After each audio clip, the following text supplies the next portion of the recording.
Assalamualaikum warahmatullahi wabarakatuh. Salam sejahtera bagi kita semua. Om Swastiastu, Namo Buddhaya, salam kebajikan, Rahayu. Perkenalkan, saya Trianita Anugrah Setiawan MBS adalah dosen tetap program studi Desain Interior Fakultas Sains dan Teknologi Universitas Wanita Internasional. Tujuan dari dilaksanakannya video ini adalah sebagai syarat pangkalan data dosen, uraian kegiatan Tridharma Perguruan Tinggi atau disebut sebagai PDD UKT-PT. Untuk lebih jauhnya, saya adalah dosen pengampu mata kuliah Komputer Aplikasi IT 2, yaitu berbasis AutoCAD. Adalah sebagai bagian dari mata kuliah keahlian dan keterampilan yang berbobot 3 SKS. Mata kuliah ini dirancang untuk membekali mahasiswa dengan kemampuan teknis dan praktis dalam mengoperasikan perangkat lunak AutoCAD dalam konteks desain interior. Dengan pendekatan berbasis praktik studio, penugasan mandiri, dan studi kasus proyek yang nyata, yang disusun dengan metode 2:1, yaitu 2 SKS praktikum dan 1 SKS teori. Untuk bahasa yang digunakan dalam mata kuliah ini adalah bahasa Indonesia dan menganut sistem pembelajaran sinkronis, yaitu metode pembelajaran aktif yang mengutamakan peran serta keaktifan mahasiswa dalam proses pembelajaran. Sebagai pengampu, saya menyusun rencana pembelajaran semester, biasa disebut sebagai RPS, secara sistematis dan terukur, berdasarkan dokumen kurikulum program studi dan standar nasional pendidikan tinggi. RPS ini telah disahkan oleh Ketua Program Studi dan ditetapkan sebagai acuan resmi pelaksanaan pembelajaran pada kurikulum program studi tahun 2021. RPS ini mengacu pada capaian pembelajaran lulusan yang disebut sebagai CPL Prodi yang meliputi aspek sikap di sini sebagai taat hukum, etika akademik, dan tanggung jawab profesional yang dituliskan pada S7 sampai dengan S9 pada CPL Prodi Desain Interior. Sementara itu, pengetahuan di sini berpacu pada penguasaan teknologi terkini dalam desain interior yang sudah ditulis pada capaian pembelajaran lulusan pada P5 dan P7. Sedangkan keterampilan umum sendiri ditulis mengacu pada berpikir logis, sistematis, dan inovatif yang dituliskan pada KU1. Sekarang kita masuk ke dalam CPMK dan sub-CPMK. CPMK adalah capaian pembelajaran mata kuliah dan turunannya yang disebut sebagai sub-CPMK. Saya merumuskan sebagai berikut. Yang pertama, ada mahasiswa mampu mengoperasikan AutoCAD secara teknis dasar hingga intermediate. Yang nomor 2 adalah mahasiswa mampu mengidentifikasi fitur-fitur terbaru dari AutoCAD. Dan yang ketiga adalah mahasiswa mampu menyusun dan mengevaluasi gambar kerja teknis interior. Yang keempat, mahasiswa mampu membuat presentasi visual 2 dimensi yang komunikatif. Dan yang terakhir, mahasiswa mampu menyelesaikan studi kasus desain berbasis kebutuhan dari pengguna. Setiap dari CPMK dijabarkan menjadi sub-CPMK yang menjadi target pembelajaran tiap minggunya, yang mencangkup antara lain, pertama, penggunaan perintah dasar AutoCAD, yaitu ada draw, ada modify, dan dimensioning. Yang kedua, ada pengelolaan dalam hal layer, block, dan layout plotting. Yang ketiga, ada eksplorasi fitur terbaru dari AutoCAD seperti count dan blocks palette. Yang keempat, ada penyusunan layout ruang interior dan detail furnitur, serta yang terakhir adalah proyek akhir berupa gambar kerja teknis yang lengkap. Sekarang kita masuk ke dalam strategi pembelajaran. Pembelajaran dilaksanakan melalui kombinasi perkuliahan daring dan luring dengan metode yang pertama ada demonstrasi secara langsung, yaitu praktek di studio. Yang kedua ada coaching serta bimbingan dari proyek mahasiswa yang lagi dikerjakan. Yang ketiga ada diskusi, reflektif, dan evaluatif. Yang keempat ada simulasi presentasi ke klien seperti apa. Dan terakhir ada penggunaan LMS IWU dan Google Classroom untuk manajemen kelas, presensi, dan pengumpulan tugasnya. Setelah strategi pembelajarannya seperti apa, kita masuk ke dalam media pembelajaran kepada mahasiswa, yaitu mencangkup pertama ada slide presentasi berbentuk PPT atau PowerPoint Yang kedua ada video tutorial AutoCAD. Yang ketiga ada modul internal dari iWoo. Yang keempat ada panduan resmi AutoCAD 2024 yaitu berbasis Autodesk. Yang terakhir ada rubrik penilaian dan log aktivitas mahasiswa dalam pertemuan pertama hingga ke-16. Tugas yang terstruktur yaitu ada di angka 30%, ujian tengah semester atau berbasis praktik itu di persentase 35, dan ujian akhir semester yaitu proyek gambar kerja lengkap di 35%. Sebagai bagian dari pengembangan pembelajaran, saya mengintegrasikan beberapa inovasi, antara lain adalah pemanfaatan fitur terbaru AutoCAD untuk efisiensi kerja ke depannya seperti apa. Yang kedua ada simulasi klien sebagai bagian dari evaluasi proyek tersebut. Ada penyusunan presentasi gambar teknis secara profesional seperti apa, dan penguatan keterampilan komunikasi visual secara lisan dan tulisan. Pembelajaran mata kuliah komputer aplikasi IT2 AutoCAD ini dilakukan selama 16 pertemuan yang diantaranya 7 pekan pertama sebelum UTS dan 7 pekan setelahnya sebelum UAS. Dengan melihat bagaimana metode pembelajaran ini, untuk selanjutnya saya mengimplementasikannya di ruang kelas serta bagaimana pendekatan tersebut mendorong keterlibatan mahasiswa secara aktif dalam proses belajar. Berikut video pembelajaran yang saya ampu di mata kuliah komputer aplikasi 2 AutoCAD. Assalamualaikum warahmatullahi wabarakatuh. Waalaikumsalam warahmatullahi wabarakatuh. Selamat sore semuanya. Sore. Nah, kali ini Ibu akan menjelaskan tentang modul pembelajaran AutoCAD untuk minggu sekarang ya. Untuk minggu kemarin ada yang masih ingat gak kita ngebahas apa nih? Ya, apa? Membahas tentang line. Line, terus? Line, circle, Terus? edge. Kalau line nih, line biasanya koordinat di AutoCAD-nya apa? L. L. Terus ada lagi yang mau nambahin? Rectangle. Kalau rectangle apa? REC dan spasi. Oke, betul ya. Untuk mata kuliah kali ini kita akan membahas tentang fondasi interior. Nah, biasanya fondasi interior itu dibutuhkan di interior karena untuk membangun struktur interior. Oke, betul. Gambar kerja di interior ya, arsitektur interior, terus ada teknik sipil juga pakai AutoCAD.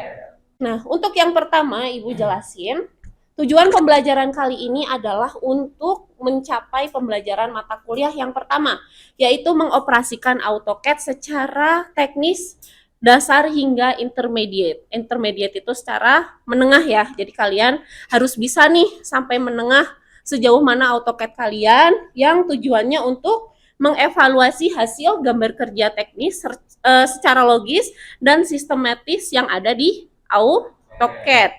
Nah, biasanya apa aja yang dipelajarin? Yang pertama itu ada menggunakan koordinat dan layer di AutoCAD.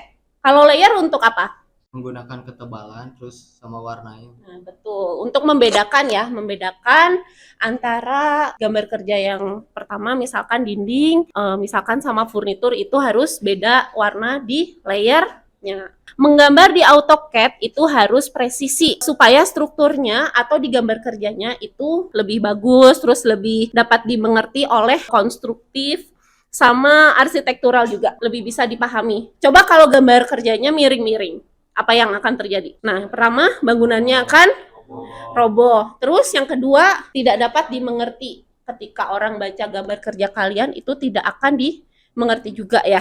Apa itu pondasi interior, teman-teman? Fondasi interior itu adalah tahapan awal Ya. dari elemen-elemen dasar. Nah, betul ya. Jadi pondasi interior itu adalah struktur paling awal yang ada di sebuah bangunan. Kenapa butuh pondasi interior? Kalau di pondasi interior, dalam konteks AutoCAD itu merujuk pada tahapan awal menggambar elemen-elemen dasar arsitektural yang menjadi dasar di desain interior. Yang pertama harus kita kerjakan adalah struktur denah. Struktur denah kita kerjakan karena untuk membuat kerangka dasarnya dulu nih, bangunan itu harus dibuat dengan kerangka dasarnya dulu dengan ukuran yang presisi. contoh dari maket ini. Coba. Yang termasuk struktur denah apa aja? Ibu nyalain ya. Apa aja yang termasuk struktur denah? Ada lantai. Yang pertama ada lantai. Terus maju ke dinding. Terus masuk lagi ke atap atau plafon. Setelah struktur denah udah, struktur denah tuh ini. Terus kita masuk ke elemen dinding. Elemen dinding itu menggambar dinding luar dan dalam sesuai standar. Dinding luar tuh yang sebelah sini, dinding dalam yang ngarah ke ruangan ya, dalam ruangan. Paham ya? Sampai sini. Nah, nanti kita gambarnya di AutoCAD-nya harus sesuai standar. Biasanya kalau menggambar dinding, apa aja yang dibutuhkan? Komen apa aja yang dibutuhkan di AutoCAD untuk menggambar dinding? Ayo. Faiz? Line, Terus? terus layer, Terus? hedge, Hatch. Ya, betul ya. Jadi ada line, hatch, sama layer. Ketambahan satu lagi ada offset. Kalau offset biasanya buat apa? Membuat garis bantu lagi di dalamnya. Jadi kalau misalkan kalau bagian dinding itu kan seperti ini. Dinding tuh kan lurus kayak gini di AutoCAD. Kalau misalkan offset itu ketambahan di lapisan keduanya. Nah, gini. Nah, ini namanya offset. Baru ini hatch. Ini adalah apa? Hatch. Terus ini offsetnya. Biasanya offsetnya kalau di struktur dinding itu plaster ya namanya. Plaster. Baru finishing dindingnya. Paham? Paham ya? Bukaan ruang. Kalau bukaan ruang itu adalah segala sesuatu yang menjadi sirkulasi udara. Ada apa aja? Jendela. Ini ada jendela di belakang ya. Ada jendela, terus ada apa lagi? Pintu. Nah, biasanya kalau bukaan itu ada dua ya. Bukaan alami dan bukaan buatan. Yang alami itu apa? Bukaan alami ada pintu sama kalau yang buatan ventilasi. Terus ini apa ini? Terus ada lagi. Nah, betul ya. Jadi udah tahu ya bedanya bukaan alami dan bukaan buatan. Sekarang kita masuk ke materi AutoCAD yang akan kita bahas hari ini. Nah, yang pertama kita akan menggunakan tools dan komen utama untuk mengerjakan proyek kali ini, yaitu ada grid dan garis bantu. Ada yang bisa jelasin grid dan garis bantu itu apa? Ada yang bisa jawab kira-kira? Yuk, bisa maju? Siapa?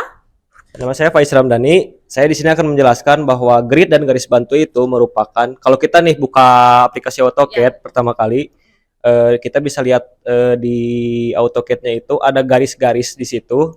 Itu adalah garis grid dan garis bantu. Jadi udah paham ya? Jadi garis grid, boleh duduk. Grid dan garis bantu itu yang ada di lembar kerja AutoCAD. Biasanya sistem koordinatnya itu dibantu garis line dan offset. Nah, tools dan komennya itu ada line, ada offset, ada X-line. Kita udah masuk ke dalam materi tools atau komen. Jadi sebelum kita mengeksekusi dari materi tadi, kita memerlukan beberapa tools di dalamnya. Itu ada line, ada offset, dan X-line. Ada yang bisa menjelaskan? Boleh, silakan maju ke depan. Nama? Perkenalkan, nama saya Azhar Janurifa. Jadi line itu untuk membuat garis dan komennya tuh L enter, dan offset itu untuk kedalaman. Kalau untuk komennya tuh O enter, dan X line itu untuk garisnya tuh bisa lurus gitu, Bu. Nah, itu apa komennya? FNF8. Jadi itu ya bedanya antara line, offset, dan X line. Oke, silahkan duduk. Beri aplaus semuanya. Makasih. Nah, yang kedua kita masuk ke dinding dasar. Jadi kita udah bikin grid, garis bantu, segala macam. Terus kita masuk ke dinding dasar. Biasanya dinding dasar itu ketebalannya di 15 sampai 20 cm sesuai dengan kebutuhan dari bangunan. Kalau ini kira-kira berapa nih? Dinding. Ketebalan dindingnya berapa? 15, betul ya. Karena strukturnya adalah struktur bangunan living room ya, betul ya. Nah, kalau dinding itu biasanya kita menggunakan tools offset, trim, sama join. Terus kita masuk lagi ke pintu dan jendela. Biasanya pintu dan jendela ini simbolnya sesuai dengan standar notasi. Ada yang masih ingat notasi pintu dan jendela di pertemuan sebelumnya? Ada yang bisa menggambarkan? Bisa? Bisa, kalau bisa acungkan tangan. Notasi pintu dan jendela. Ayo. Yuk, boleh silahkan maju, bisa digambarkan. Notasi pintu dan jendela secara standarnya kayak gimana? Standarisasi. So, bebas aja, nggak usah. Gambarin aja, nggak apa-apa, nggak usah sama ukurannya. Nah, ini untuk notasi apa teman-teman? Pintu ya, betul. Kita beri aplaus dulu. Ada yang bisa notasi jendela satu lagi? Atau Ira bisa menggambarkan notasi jendela secara ini? Di sini aja. Nah, terus sip. Terus sip. Nah, ya betul ya, ini adalah notasi jendela. Beri aplaus lagi teman-teman. Terima kasih. Silakan duduk lagi. Oke, paham ya sejauh ini? Nah, habis pintu sama jendela, kita masuk ke kolom dan struktur. Nah, biasanya kolom dan struktur itu ada kolom persegi dan ada kolom bulat. Kolom persegi itu yang biasa kita temuin di rumah-rumah, itu kotak biasanya. Terus kalau bulat tuh di masjid. Biasanya kenapa di masjid kolomnya bulat? Ada yang bisa jelasin nggak? Kenapa? Kenapa, Faiz? Karena dibuat lingkaran, Ya. dia kan masuknya ke public space ya Bu. Ya. Karena untuk meminimalisir agar tidak terjadinya kejedot atau misal kesikut oleh sudut-sudut yang tajam. Ya, betul ya. Jadi kenapa fungsi dari si kolom itu bentuknya bulat? Agar mengantisipasi terjadinya kecelakaan fisik yang ada di dalam bangunan. Paham ya? Yang terakhir, kita masuk ke notasi tiap struktur, biasanya disebut sebagai hatch. Tahu ya? Oke, abis ini kita udah masuk ke langkah-langkah yang akan kita kerjakan. Abis ini kita bagi dua, yang sebelah kanan di komputer sebelah kanan, yang sebelah kiri di sebelah kiri ya. Kita mulai praktik. Nah, ini adalah lembar awal dari AutoCAD ya, software AutoCAD yang tadi sudah dijelaskan di depan itu adalah garis bantu dan grid yang tujuannya untuk di lembar kerja. ya, betul ya. Tujuannya untuk mempermudah kalian mengerjakan gambar kerja. Sekarang latihan mandirinya adalah membuat gambar denah bangunan rumah di 6 kali 10 meter. Jadi kalau di sentimeterkan itu di berapa? 600 kali 1000. Nah, betul ya, di 600 kali 1000. Di ruang ini terdiri dari 3 ruang utama, 1 kamar mandi, 1 dapur, dan di sebelahnya bikin lagi 1 pondasi batu kali. Gunakan layer dan simbol sesuai standar. Simpan dalam format DWG atau PDF. Nah, untuk memulai prakteknya, ada yang bisa bantu Ibu nggak kira-kira praktek membuat denah di ukuran 6 kali 10 meter? Ada? Ya, boleh silahkan maju. Langsung praktek aja lewat sini. Yang pertama, kalian harus membuka di start drawing. Di start drawing, kalau udah start drawing, apa yang harus dirubah? Kita ketik unit. Unit tujuannya untuk apa? Mengubah satuan ukuran. Nah, karena desain interior base-nya kebanyakan mengubah dari meter ke sentimeter. Kita rubah dulu satuannya di sini. Dari desimal yang precision-nya di 0,00, terus milimeternya kita ganti ke sentimeter. Udah semua? Kita klik OK. Ini di sini aja. Di sini. Nah, untuk membuat dinding, kira-kira di pertemuan sebelumnya Ibu udah ajarin tuh bikin rectangle, bikin line. Yang pertama kali dibikin adalah rectangle. Apa komennya? REC, enter, masukin ukurannya 600, 1000. Nah, enter. Nah, kalau misalkan layoutnya kebalik kayak gini, kita puter. Kalau puter, apa? Ada yang bisa jawab? Angkat tangan. Apa? Rotate. Rotate. Rotate komen di AutoCAD-nya apa? R enter. R. RO enter. Nah, betul ya. Jadi kita klik R. Oh, keywordnya adalah RO enter. Udah? Tadi hapus dulu. Kalau udah, rectangle-nya kita rotate. Kalau udah di rotate, kita offset. Kita kasih kedalaman.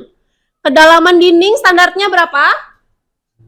15, berarti offsetnya di 15. Offset, keywordnya apa? Bisa jawab, Ale? Offset. Ya. Jadi gimana cara kita merangkai offset? O, enter, terus masukin ukurannya Nah, kalau untuk ketebalan dinding, biasanya standarnya di berapa? di 15. Ya, betul ya. Jadi O, enter. O, enter, lalu masukkan 15. Nah, betul ya. Jadi O, enter di 15. Kalau udah, ini udah seperti ini teman-teman. Kalau udah, kita bikin kolom. Tadi kan kita bahas kolom juga. Kolomnya berarti standarnya di REC 15,15 enter. Oke. Dah, di copy ke ujung. Masing-masing di titik ujung denah itu harus ada kolomnya ya di sini. Karena ini 4 berarti di sini ada. Oke, di sini ada, terus di bawah. Di bawah juga bisa ya? Aman semuanya? Ada yang kesulitan? Offset? Oke, udah. Nah, biasanya nih kalau udah bikin dindingnya, di lapisan dinding tuh ada yang namanya lapisan plester. Yang tadi Ibu udah gambarin nih. Di sini nih. Stop dulu. Nah, ini dinding. Di sebelahnya ada lapisannya lagi, namanya plester. Biasanya di offsetnya berapa senti? 2. Jadi offset 2 ya. Di offset ke dalam 2 senti. Kanan, kiri, offsetnya ke dalam. Ya. Di offset 2 senti ke dalam. Paham semuanya? Nah, ini ada garis kelebihan. Garis di rectangle-nya ini kalau udah di offset biasanya kelebihan. Ini ngehapusnya pakai apa? Nah, betul ya, pakai trim. Trim keywordnya apa? TR enter enter. TR enter enter. Betul ya? Jadi di trim ke dalamnya di TR Enter 2 kali. enter 2 kali untuk menghilangkan garis-garis yang tidak dibutuhkan dalam sebuah gambar kerja. Gitu ya. Oke. Nah, ini udah nih. Udah selesai. Nah, kalau udah selesai, sesudah bikin dinding, biasanya kita masuk bikin hatch. Hatch itu adalah notasi yang terdapat pada gambar Kabar kerja. Ya, betul ya. Bisa. Sok dihapus dulu, di trim dulu. Udah semuanya? Ada kesulitan? Tidak ya, aman ya? Nah, oke. Kalau udah, kita masukin heads-nya. Keywordnya apa? Ada yang bisa jawab nggak? Keyword heads apa? Boleh mengacungkan tangan? Apa? Irman, boleh? Apa? Untuk keyword heads? Keyword hash itu H enter. Terus silakan di situ pilih banyak fiturnya. Betul ya? Ketik hatch atau H. Nah, kalau udah, biasanya ini ada pilihan banyak di hatch-nya. Ada solid, ada angle, ada ANSI 31, ada ANSI 32. Untuk dinding, notasinya biasanya di ANSI 32. Kita pilih di ANSI 32. Klik, habis itu taruh di tengah-tengah ini. Sampai sini kalian paham? Sudah bisa ya bikin hatch dan dinding? Nah, untuk Azhar, boleh silahkan duduk. Terima kasih banyak. Beri aplaus dulu semuanya. Oke, silahkan duduk. Nah, jadi untuk bikin hatch dan dinding, itu seperti itu ya. Untuk pertemuan kali ini, capaian mata kuliahnya sudah cukup terpenuhi. Kalian bisa apa tadi? Membuat denah layout dari interior untuk sebuah gambar kerja atau bangunan ya. Jadi hari ini apa aja yang didapatkan? Ada. Nah, jadi pembelajaran hari ini kita mendapatkan banyak banget. Yang pertama kita tahu bagaimana cara pembuatan si denah di lembar kerja. Terus banyak juga komen-komen yang bisa kita banyak ketahui untuk sebuah denah begitu Bu. Ada apa aja tools yang kita gunakan untuk mata kuliah hari ini? Ada line, ada trim, ada offset, Ya. terus ada hatch, ya begitu sih. Sekarang Terus kita ada mulai. layer juga. Ada layer juga. Ibu mau pengulangan mata kuliah kali ini. Kalau layer fungsinya untuk apa? Layer tuh untuk membuat, jadi membeda-bedakan warna dan ukuran. Jadi kita tuh bisa tahu gitu di lembar kerja tuh kita tuh ini tuh warna ini buat dinding, Ya. ini warna ini buat kolom begitu Oke, Bu. betul ya. Terima kasih Irman. Boleh beri tepuk tangan semuanya. Sekarang kita masuk ke materi pondasi. Tadi sempat dijelaskan sama Ibu ya. Ada tugas yang harus kalian kerjakan untuk minggu depan. Nanti untuk soalnya bisa diakses di e-learning atau LMS IU. Nah, tugasnya di print fisik di kertas art paper, dikumpulkan minggu depan. Tugasnya membuat pondasi. Masih ingat pondasi batu kali tadi apa aja yang bawah?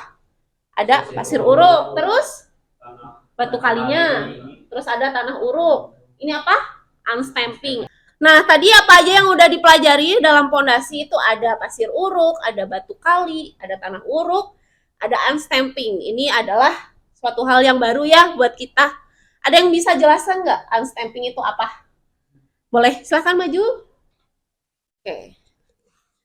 Boleh dijelaskan unstamping apa? Unstamping adalah batu apung, gunanya untuk mempererat dari pasir uruknya. Nah, betul ya. Bisa beri aplaus semuanya. Untuk tugasnya bisa dipahami ya. Biasanya di unstamping itu naik. Ini namanya slope yang tadi untuk berkatin atas. Terus masuk di slope itu sebelum ke dinding bata ada pasir uruk lagi, ada semen. Di bawah keramik ini pondasinya tuh ada semen aduk, ada spesi, baru ke keramik. Paham? Udah aja, terasram. Tugasnya ada yang mau ditanyakan untuk minggu depan? Udah, ini udah paham ya semuanya? Ada apa aja yang digunakan dalam membuat fondasi? Ada line, ada hatch, terus ada ini apa? Kalau untuk melengkungkan yang di pinggir namanya fillet. Oke, betul ya. Jadi ada fillet juga, semua ada di mata perkuliahan hari ini. Kita kumpulkan di minggu depan ya. Oke. Masih ingat tugasnya bisa diakses di e-learning atau LMS-IU, dikumpulkan di kertas art paper di minggu depan. Oke? Ada yang mau ditanyakan sebelumnya? Udah cukup ya. Kalau ada kurang lebihnya mohon maaf. Selamat mengerjakan tugasnya. Sampai bertemu minggu depan. Assalamualaikum warahmatullahi wabarakatuh. Waalaikumsalam. Kita masuk pada sesi penutup. Keseluruhan proses pembelajaran didokumentasikan secara sistematis melalui log LMS dan hasil tugas mahasiswa, evaluasi presentasi, serta portofolio proyek akhir. Seluruh aktivitas ini menjadi bagian dari pemenuhan tugas Tridharma perguruan tinggi dalam bidang pengajaran dan menjadi kontribusi yang nyata saya dalam meningkatkan kualitas pembelajaran desain interior yang adaptif terhadap perkembangan teknologi digital. Demikian laporan ini saya susun sebagai bagian dari pelaksanaan PDD UKT-PT bidang pengajaran dalam proses sertifikasi dosen tahun 2025. Terima kasih banyak. Wassalamualaikum warahmatullahi wabarakatuh.